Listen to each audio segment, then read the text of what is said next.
Welcome to my new video. Hello everyone, what's up? I hope all of you are well in the family by the grace of Almighty Allah.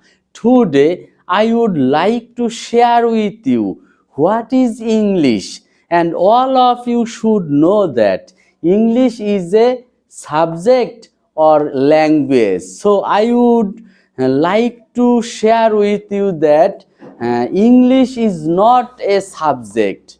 English is only a language, but unfortunately, most of the students and most of the guardians in our country consider that English is only a subject. But alas, it's a wrong idea for our guardians and students. So প্রিয় viewers এবং প্রিয় অভিভাবক এবং প্রিয় শিক্ষার্থী, আমি বলতে চাই আমাদের দেশে বেশিরভাগ অভিভাবক এবং শিক্ষার্থীরা ইংরেজিটাকে বিবেচনা করে শুধুমাত্র একটি সাবজেক্ট হিসেবে।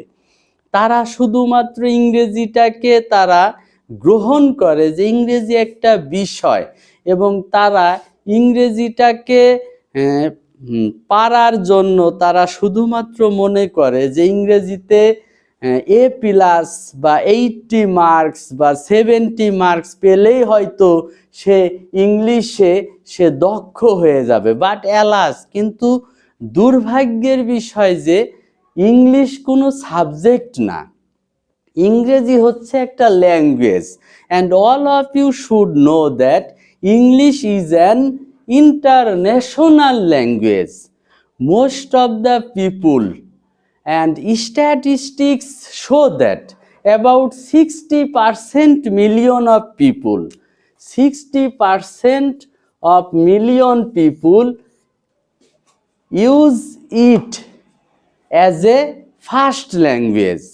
এবং পরিসংখ্যানে দেখা গেছে 60 মিলিয়ন লোকজন ইন দ্য ওয়ার্ল্ড, পৃথিবীর, ইংরেজিটাকে গ্রহণ করে তাদের প্রথম ভাষা হিসেবে।